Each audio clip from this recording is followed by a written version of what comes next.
Fica à vontade, meu filho. Boa noite, a paz do Senhor a todos. Saudade de vocês. Que pena que é numa situação como essa, né, irmão? Mas essa situação tem um propósito, né? Eu tenho dito que o que tá acontecendo, um anjo não subiu lá para dizer para Deus, né? Deus, não está sabendo não? Está acontecendo algo terrível lá. Negativo, com Deus não funciona dessa forma. Deus sabe de tudo. Quem aqui poderia imaginar que 2020 seria dessa forma? E eu que reclamei tanto do 2019, já estou até com saudade. Mas Jesus sabe de todas as coisas, né, irmão? Abra sua Bíblia no livro de Isaías, capítulo 6.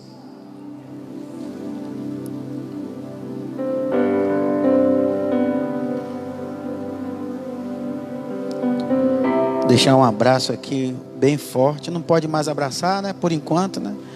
A pastora Néia, pastora Gil, pastora Tânia e a todos os cooperadores aqui, os diáconos, obreiros, os que ajudam, os que fazem essas portas ficarem abertas pelo poder de Deus, né? Que Deus abençoe, saudade de todos vocês, você que está aí nos assistindo também, que Deus abençoe. E vamos ler a palavra do Senhor, que diz assim. Isaías capítulo 6. Eu pedi para vocês colocar e não coloquei aqui. Vamos lá. No ano em que morreu o rei Uzias, eu vi também o Senhor assentado sobre um alto e sublime trono, e a cauda do seu manto enchia o templo. Serafins estavam por cima dele. Cada um tinha 6 asas, com 2 cobriam seus rostos, e com 2 cobriu seus pés, e com 2 voavam, e clamavam uns aos outros, dizendo: Santo, Santo, Santo é o Senhor dos exércitos. Toda a terra está cheia da sua glória. E os umbrais da porta se moveram à voz do que clamava, e a casa se encheu de fumaça. Soberano e eterno Deus, em concordância com a oração e com todas as orações que já foi dita, com a oração da tua serva, eu peço mais uma vez ao Senhor misericórdia pela minha vida, porque eu bem sei que não sei, não posso e jamais vou conseguir nada sem o Senhor na minha vida. Então que o Senhor possa estar aqui neste lugar em manifestação do teu Espírito para ministrar a nossa vida. E o Espírito Santo que nunca me abandonou, que nunca vai me abandonar, que é justo, perfeito e fiel, nos conforma à imagem do teu Filho, faz o teu reino avançar e receba a glória para si, em nome de Jesus. Amém. O que fazer quando chega a crise? O que fazer quando as coisas não estão favoráveis? O que fazer quando nada está dando certo? O que fazer quando você não tem para onde ir? O que fazer quando o luto chega? O que fazer quando você não sabe o que você vai dar para seus filhos, o que comer? O que fazer quando a conta chega? O que fazer quando as coisas estão extremamente graves na sua vida? O que fazer quando a multidão já não consegue chamar a sua atenção? O que fazer quando o quarto e a depressão é a sua maior companhia? O que fazer quando aquele louvor que você chorou, aquela palavra que você deu glória, não funciona mais? A Bíblia diz que Uzias, há alguns que falam que era parente de Isaías, o profeta, um dos mais poderosos, mais veementes da palavra. A Bíblia diz que esse homem ele reinou durante 52 anos. E foi bem. E o povo estava em luto. Mas quando chegou a crise, Isaías correu para o templo. Tem gente que já entendeu. Porque no ano que morreu o rei Uzias, ele viu também o Senhor assentado.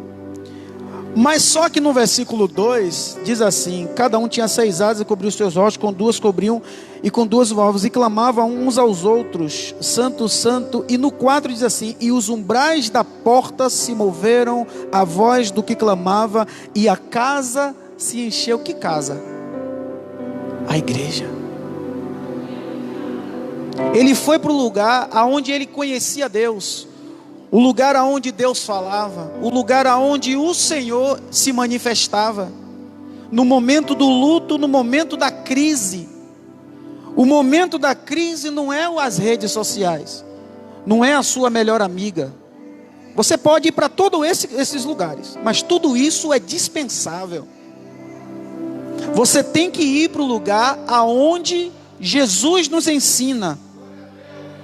Mateus 6, capítulo 6. Entra no teu quarto. Se não pode ir para a igreja, entra no lugar aonde você fala com Ele. Onde é que você fala com Ele? É na beira da pia lavando os pratos? É arrumando a casa que você fala com o Senhor? É quando todo mundo vai dormir que você dobra seu joelho? É nessa hora que você tem que dobrar o seu joelho, que você tem que se voltar para Deus, que você tem que abrir um jejum. Porque como eu falei outrora no começo, o Senhor ele não estava sem saber o que estava acontecendo. E nós vimos muitas profecias desde 2016. Algumas falavam demais, outras eram de Deus, dizendo que as coisas iam apertar. E nós estamos vivenciando hoje tempo que a minha geração jamais imaginaria que vivia. E nós somos uma geração privilegiada. Que geração é essa? A geração que viu a TV, a tecnologia, as coisas acontecerem. Aqui tem pessoas, você que está aí nos assistindo, você viveu tempo que na sua casa, uma televisão na rua, era a televisão do bairro inteiro, ou da rua inteira. Quando chegava a noite, as pessoas ficavam nas janelas para assistir a novela, não era assim?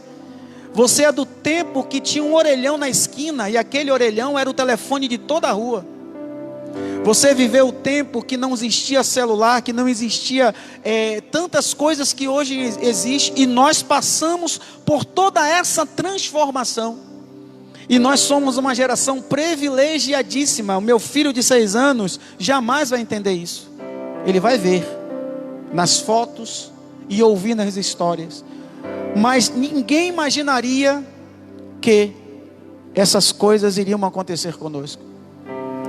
O rei Uzias, ele estava aqui sendo um canal de Deus para que Isaías tirasse dele a iniquidade da sua boca. Essa situação que está acontecendo hoje é uma motivação de Deus para a igreja do Senhor sair do comodismo, sair da mesmice. Eu tenho dito que eu precisava. Quantas igrejas eu cheguei no limite? Quantas vezes subi nos altares dizendo: Jesus, eu não queria estar aqui. Quantas vezes eu saí de casa, sentava no sofá antes de me arrumar e dizia: Jesus, me ajuda. O limite da fé, o limite da unção, o limite das forças, o limite da leitura da palavra. E nós agora não temos do que reclamar, estamos todos em casa. E eu digo uma coisa para você: só os fiéis vão permanecer. Crente que vivia de campanha, de propósito, de saquetel, crente que vivia de oba-oba, de confusão, de grito, de receba unção, não vai suportar. O crente cheio da convicção é que vai permanecer. Você é convicto de quê?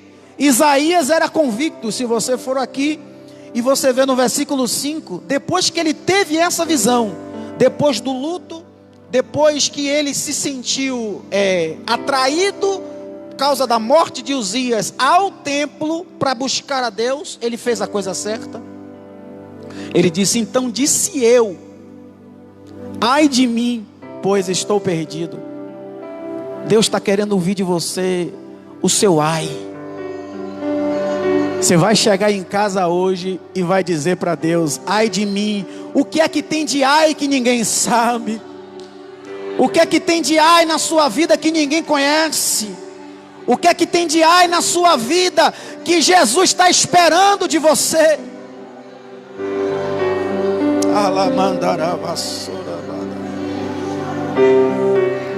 Como pode um profeta da qualidade de Isaías dizer: ai de mim que eu estou perdido? Agora vamos no capítulo 1 e você vai ver o que esse rapaz falava, o que esse homem de Deus profetizava na terra, o que Deus usava ele para falar. Ele julgava os pecados do povo, ele condenava os pecados do povo com tanta verdade, com tanta veemência. No capítulo 1, versículo 4, ele diz assim: ai, nação pecadora, povo carregado de iniquidade, descendência de malfeitores, filhos corruptores, deixaram o Senhor, blasfemaram o Santo de Israel e voltaram atrás. E ele ainda diz mais, no versículo 16, ele diz assim: lavai-vos, purificai-vos, tirai a maldade dos vossos atos de diante dos meus olhos, cessai de fazer o mal. Ele ainda diz mais no versículo, no capítulo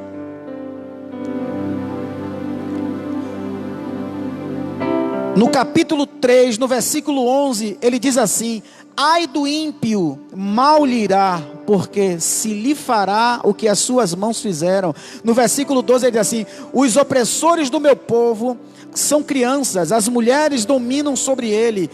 Ah, povo meu, os que te guiam te enganam e destrói o caminho das tuas veredas. E ele vai no versículo 4, no versículo 5, mas no versículo 6, morreu o rei Uzias. Chegou alguma coisa em Isaías que doeu nele. E a gente só vai para o templo, só desce no joelho, só se converte de verdade quando Jesus permite um vento chegar na tua vida. Mas a Bíblia diz assim, no versículo 6, no capítulo 6, no versículo 6, Isaías 6, a gente vai discorrer o texto aqui. Porém os serafins voou para mim, trazendo na sua mão uma brasa, que tirara do altar com uma tenaz, e com a brasa tocou a minha boca e disse: eis que isto tocou nos meus lábios, e a iniquidade foi tirada e expiado o meu pecado. Agora me diga uma coisa, o mesmo pecado que ele falou lá no versículo 1, no capítulo 1, a mesma iniquidade, muitas vezes, queridos, nós estamos na casa de Deus, nós já somos cristãos há muito tempo, nós estamos no exercício da nossa função, nós estamos cantando, pregando, ministrando, nós já temos até uma postura, se vestimos como crente, temos Bíblia de crente, falamos como crente, chamamos os homens de varão, chamamos as mulheres de varoa, a gente anda como crente, a gente não bebe, a gente não fuma, a gente não se prostitui, mas existe coisas dentro de nós que Deus conhece. E eu costumo dizer a você que se Deus falasse quem é um monte de gente, muita gente não era chamado de homem e nem mulher de Deus. Mas o maior benefício do Senhor é que Ele guarda esse segredo entre você e Ele. Ele não conta para ninguém, porque enquanto você estiver nos pés dEle, Ele vai estar com um compromisso, porque Ele é fiel à sua palavra para cumprir, para fazer de você uma nova criatura.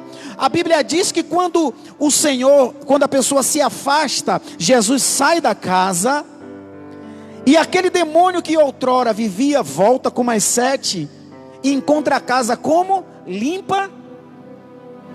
É Ele que limpa a casa. Mas sempre tem alguma coisa que nós precisamos arrancar. Esse ai de Isaías, ele nos revela muitas confusões da nossa mente, como a pastora estava falando. Os pensamentos ruins que não se repreende, você troca. Eu não quero isso. Quantas vezes eu que vim da prostituição, que vivia fazendo um monte de bobagem, Quando eu aceitei Jesus, quando eu ia estar com a minha esposa, a minha mente se voltava para o passado e certas comparações eu fazia na hora que eu estava com a minha esposa. E eu não conseguia me libertar daquilo, porque era um processo de transformação da minha vida. A minha força não era muita, eu não tinha como resolver isso. Até que um dia chamei a minha esposa e confessei. Pedir a ela, ela fez. Eu já sabia disso, meu filho. Ela botou a mão na minha cabeça, ela orou por mim. Mas isso não é suficiente. Eu não estou anulando a força. Você tem que querer que isso aconteça na sua vida. Porque a fé que funciona não é a fé de quem fala, é a fé de quem recebe. Porque o pastor, a pastora, o pregador pode estar aqui se desgoelando, mas se você não crê, não funciona. E eu troquei de pensamento, me esforcei para mudar. Ainda é uma luta, irmãos. Mas a Bíblia diz em Jeremias 29, vamos ler? Versículo 11. Nós estamos falando de pensamento. Observe o que é que Deus pensa a seu respeito, mesmo sabendo dos ai que você tem aí. Ele diz assim, ó: porque eu bem sei os pensamentos que tenho de vós, a vosso respeito, diz o Senhor, pensamentos de paz e não de mal, para vos dar o fim que esperar. Isso deve ter mais de um ano, se eu não me engano, que eu tive aqui na igreja, numa luta terrível, e a pastora Néia me deu uma palavra na porta, na hora que eu estava indo embora. Aquilo mexeu comigo de tal forma, uma frase que ela falou, era Deus. Ela fez assim: Dino, você vai chegar aonde você se vê. A senhora lembra disso?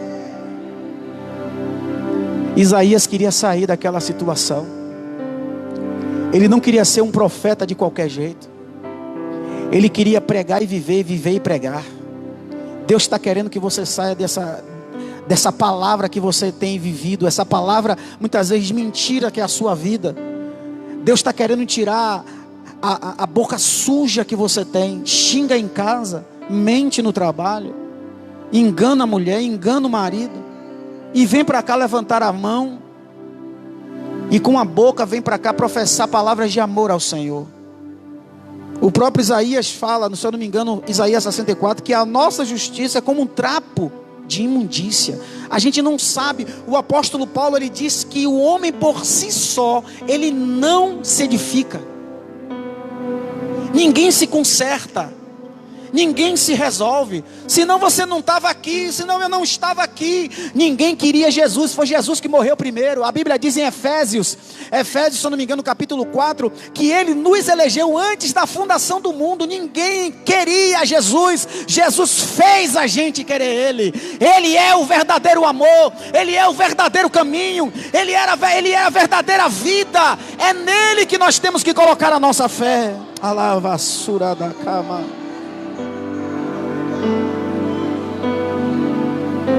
Você não teria compreensão, você não terá compreensão de quão pecador você é, ao menos que você tenha um entendimento de quão santo Deus é.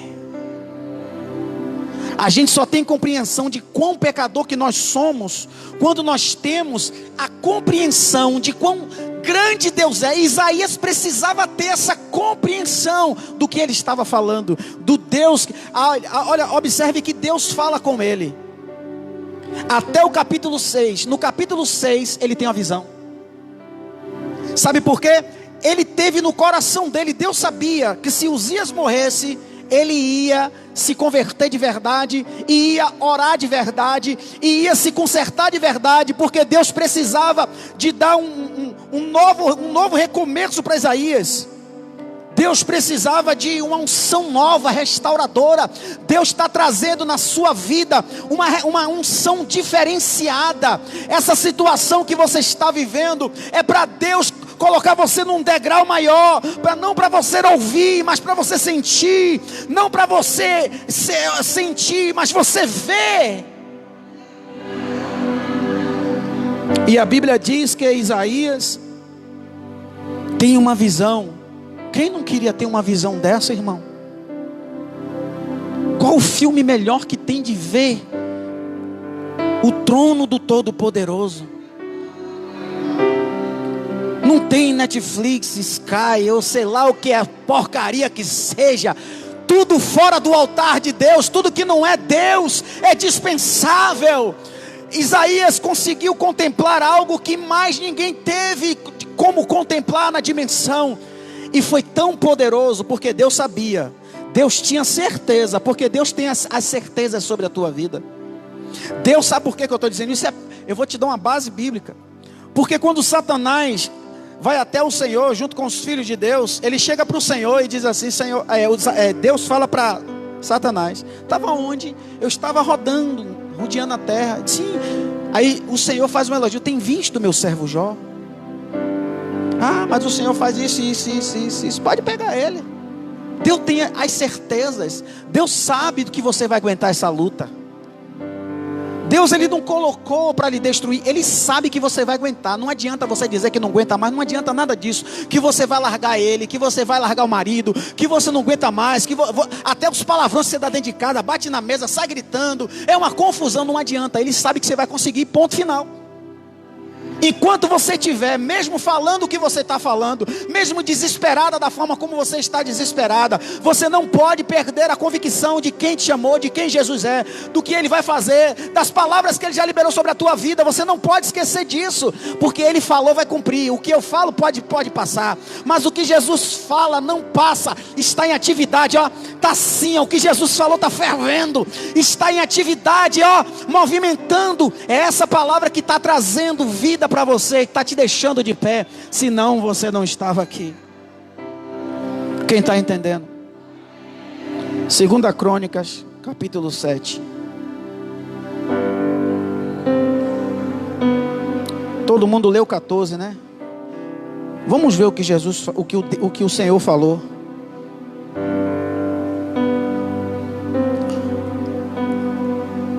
A partir do versículo 12.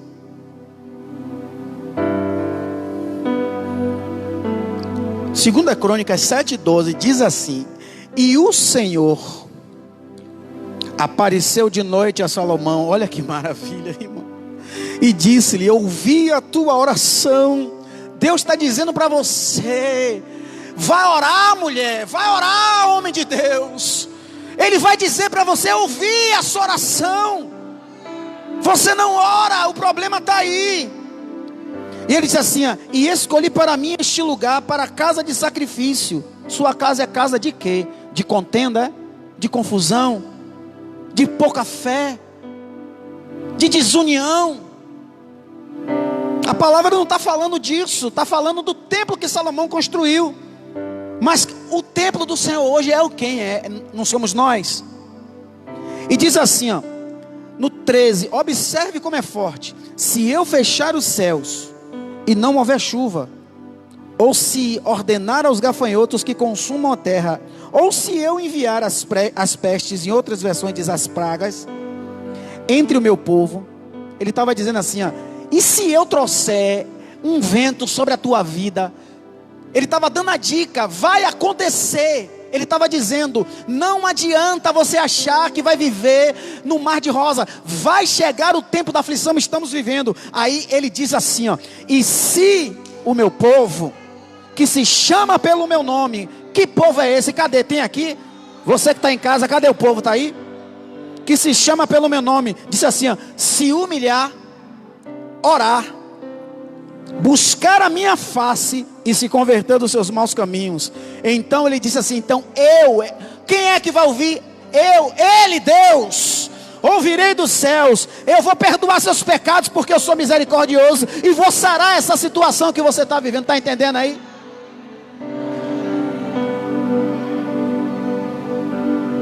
O segredo está no versículo 12, que diz assim, ó, ouvi a tua oração. Esse é o segredo. Aí, para que você viva o que vem nos versículos decorrentes, você tem que primeiro fazer isso.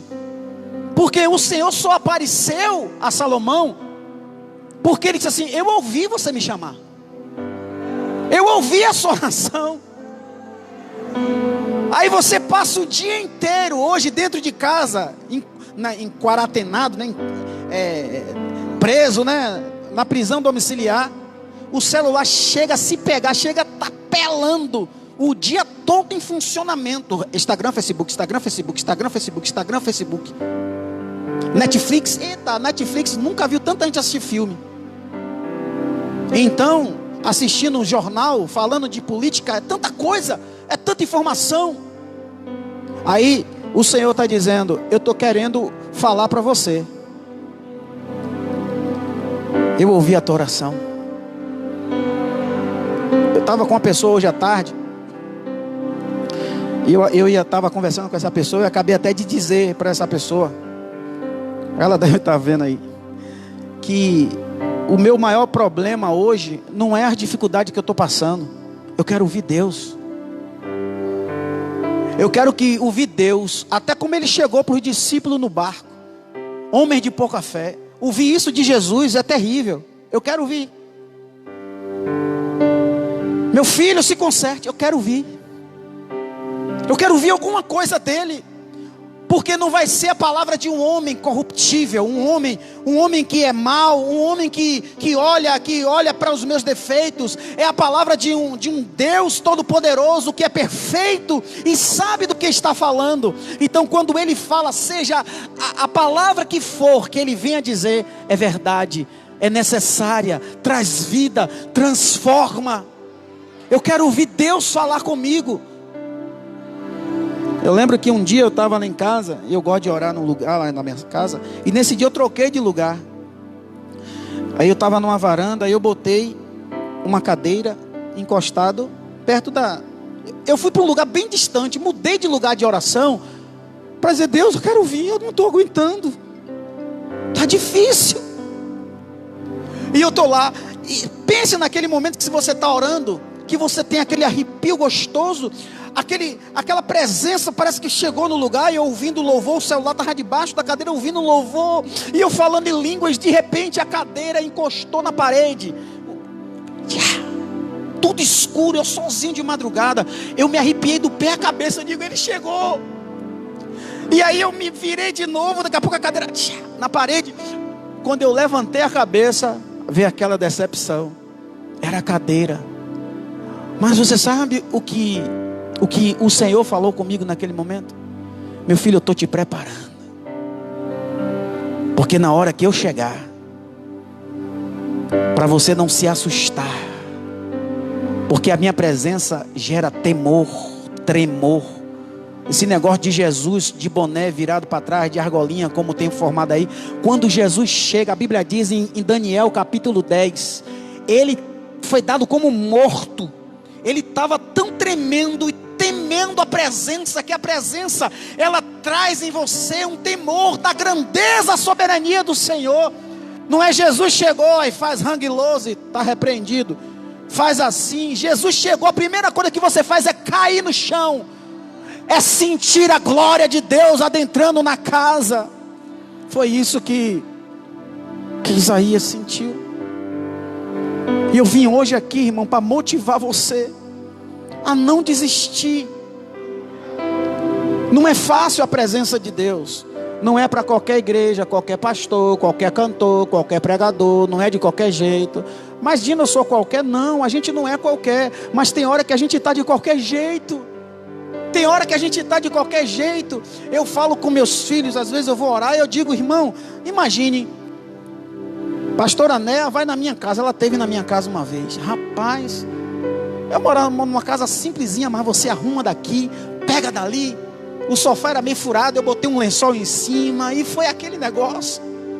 Aí Jesus vai, você vai orar, fedendo, com aquela roupa suja, ajoelha de qualquer jeito, tudo bagunçado. Ele é seu Senhor, querida.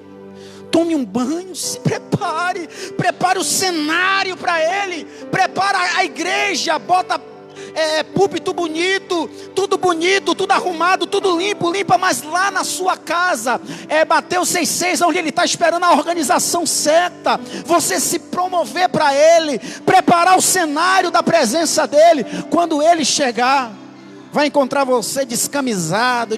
Eu não estou falando que isso é uma regra. Eu estou falando de organização. Ele gosta dessas coisas porque quando você é organizado por dentro, é tendencioso você ser organizado por fora. E eu estou esperando ele, irmão. Eu estou esperando ele falar comigo. Eu estou incessantemente, todos os dias, eu dormi mais de 3 horas da manhã. Lá de Jesus, eu quero lhe ouvir, eu quero lhe ouvir. Só que tem hora que você não tem força, mas você tem que persistir. Aí eu tomo meu banho, escovo meu dente, boto minha roupa, arrumo o meu sofá onde eu gosto e ajoelho quando todo mundo vai dormir e fico, eu estou aqui, Senhor. Eu vou falar o quê? É aquilo mesmo que você fala. Eu estou aqui, eu te amo. Muda a minha história, bota o louvor, canta o louvor. Ele não precisa, porque a Bíblia diz que quando você, antes de abrir a boca, ele já sabe. Ele já sabe tudo. Ele quer ver você orando. Eu não sei quem disse, eu esqueci, eu não sei se foi Jonathan Edwards ou outro que falou que ele percebeu que a televisão estava tomando o tempo dele. E quando ele ia assistir televisão, ele passava 2 horas, 2 ou mais assistindo. Ele fez: Deus, eu faço um voto hoje com o Senhor. O tempo da televisão eu vou oferecer ao Senhor em oração. Foi quando Deus mudou o cativeiro desse homem. Mudou a história desse homem. O pastor Elton Aguiar, ele é muito fortinho, né? E ele começou a fazer uns exercícios para diminuir, porque é saudável você fazer exercício. E ele falou algo importante. Eu sou um cara que observa as coisas. E ele disse assim, ó, ele na praia correndo no Instagram, não sei se alguém acompanhou, ele disse assim, ó, mudança de hábito, como é difícil. Como é difícil voltar a orar, né? Como é difícil ler a Bíblia. Parece que você está sendo condenado a pegar a palavra e abrir, porque é uma chatice, não é? É difícil ajoelhar, mas Jesus está dizendo aqui no versículo 12: ouvi a tua oração. Deus está querendo dizer isso lá no teu quarto. Eu ouvi a tua oração e escolhi este lugar para a casa de sacrifício. Tudo isso aconteceu, querido, no versículo 6 de Isaías, quando Uzias morreu. Você já pode pegar uma folha de ofício, se algum obreiro te der com uma caneta, você pode aí anotar só esse ano as dificuldades que você vem passando. Você quer mais o quê? Está esperando um sinal de quê? Que um profeta diga o quê? Que aquela canção te arrepie, mas como? Se os sinais e a situação já é um sinal de Deus para que você vá para o templo, para que você volte a orar, para que você volte a buscar, para que Ele possa ouvir de você: Jesus, ai de mim.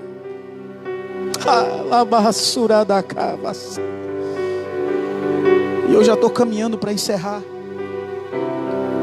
Já encorajar você que está aí, ó, meu amigo, minha amiga. Eu não sei se você é crente, mas Jesus, ele foi para a humanidade. Ele não veio para um povo seletivo. Ele veio para salvar todos. Ele veio para salvar você. E eu quero dizer para você que Jesus, ele não é homem para que minta, e nem filho do homem para se arrepender. Tudo quanto ele falou, assim vai acontecer. Eu tenho visto tanta gente desesperada, tanta gente sofrendo. Eu estou vivendo um tempo tão glorioso na minha família.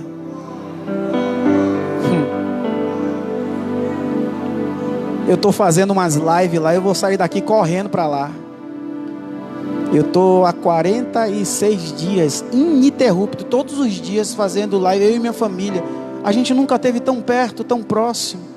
Todo dia orando, consertando a nossa vida, sentando na mesa, ajeitando as coisas, voltar a ler a Bíblia como antes, voltar a orar como antes. E tu ainda não entendeu o que Deus está falando? Tu ainda não entendeu que é Jesus te dizendo para você: eu vou mudar a história? Você sabe o que foi que Deus falou? E eu deixei exatamente essa parte para esse final. Deus falou comigo: meu filho, quando acabar a quarentena, eu vou procurar. Eu vou tratar isso como as redes sociais. Eu vou procurar do primeiro dia do decreto até o dia que o Senhor vai cessar a guerra. E vou procurar o conteúdo das publicações dessas pessoas. Eu vou procurar o conteúdo das orações. Eu vou buscar nas pessoas o conteúdo de leitura, o conteúdo de conserto, o conteúdo de reflexão sobre a tua vida. E eu estava com um pastor, e olha que eu fiquei bugado com isso. E eu fui para a casa de um pastor desses dias, e o pastor disse para mim: eu tive um sonho. O sonho é que quando eu saía do meu prédio, eu via um monte de dólares, enrolado assim, um monte de dólares, no chão. E na saída do portão do prédio, saindo todo mundo, toda hora, e ninguém viu, e estava lá. Eu fui, peguei, só que eu olhei para cima, tinha alguns moradores assim, e ninguém via. Eu peguei, quando eu peguei, eu acordei. Liguei para uma amiga minha do interior que revela sonho, e eu contei. Quando eu estou contando, ela parou: pare aí. Você já falou uma coisa aí que Deus me revelou. E Deus falou assim para ele, disse assim: meu amado, quando acabar essa crise, só os fiéis vão ver a provisão de Deus. Tive na igreja do pastor Nilson. Quando eu cheguei lá, o pastor Nilson falou a mesma coisa. Então eu digo para você: quando acabar essa crise, quando acabar essa pandemia, muita gente vai estar computando, sentado, dizendo: não deu certo, acabou, destruiu. Mas os fiéis vão dizer: o Senhor é comigo, o Senhor me deu vitória. Mas só vai conseguir ver o fiel.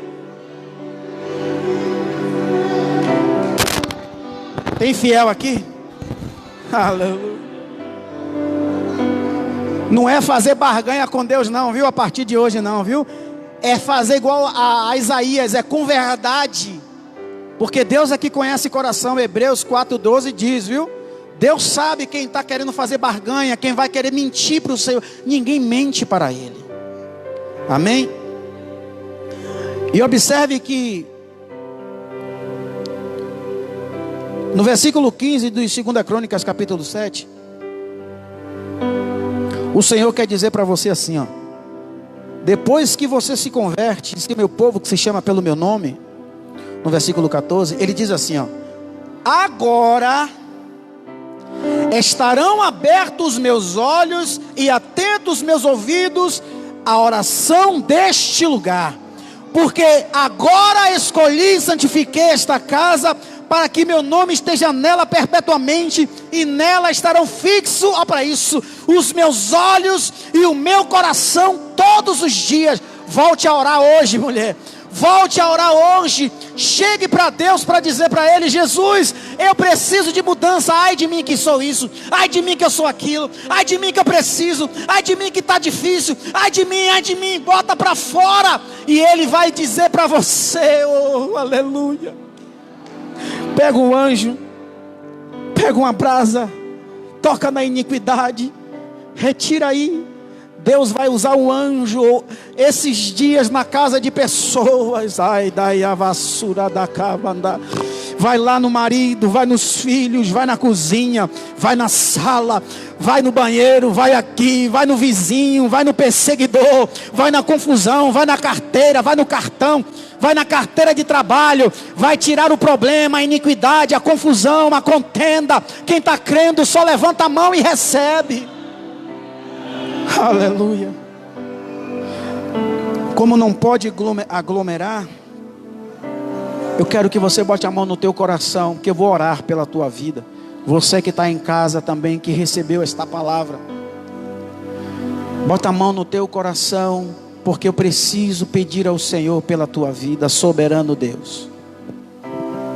O Senhor sabe, Deus, dos meus raios, daquilo que eu tenho me ajeitado, me consertado, e daquilo que ainda preciso, Senhor, entender daquilo que eu sou diante do Senhor. Mas eu te peço nesta hora, Pai, pelo teu povo, que se chama pelo teu nome que está aqui. Deus, que o Senhor possa visitar aquele que está enfermo, aquele que está sofrendo, aquele que está aí atrás desse celular, que as pessoas não sabem que a depressão já corrói a alma e a mente, e ninguém percebe. Aquele que está aí angustiado e aflito, dizendo: Jesus, eu não sei o que fazer da minha vida. Deus, transforma a minha mente, porque eu já me perdi no processo. E eu peço a Ti, ó Pai, pela Tua misericórdia, como Davi fala: Deus, eu prefiro cair nas Tuas mãos, porque o Senhor é rico em misericórdia. O Pai, Senhor da glória, é o Senhor que dá vigor ao cansado, é o Senhor que levanta o caído, Senhor. E eu clamo a Ti, ó Pai, Deus, com toda humildade, Deus, reverência, respeito ao Senhor. Toma este povo da igreja Amor em Cristo, Deus, em nome de Jesus, ó Pai. Toma pastoras nas Tuas mãos, ó Senhor. Deus, muda a história, Senhor. Quando acabar essa pandemia, esta igreja não vai conter a glória do Senhor. Essa igreja vai ficar sem entender o que aconteceu, e o Senhor vai dizer: foi eu estou honrando os fiéis, estou contemplando que vocês se humilharam na minha presença. Deus, em nome de Jesus, toma aí na Tua presença cada um dos Teus filhos, toma a minha vida, Senhor, guarda a minha família, em nome de Jesus. Você que quer aceitar Jesus, que está aí, coloca aí eu quero. Você que quer aceitar Jesus, que está nesta live, você pode estar ouvindo a gravação. Então o que é que você vai fazer? Você entra em contato com o Instagram da igreja, tá bom? Entre em contato com o Instagram da igreja para dizer: eu quero esse Jesus, tá bom? Então eu te peço agora, em nome de Jesus, se você quer aceitar a Ele, coloca aí o seu amém, tá bom? Que nós vamos orar pela tua vida. E eu quero agradecer a Deus pela oportunidade que Ele me deu, e dizer que tudo que aconteceu, que deu certo, é porque o Senhor é bom, e as misericórdias deles dura para sempre. Deus abençoe, um forte abraço.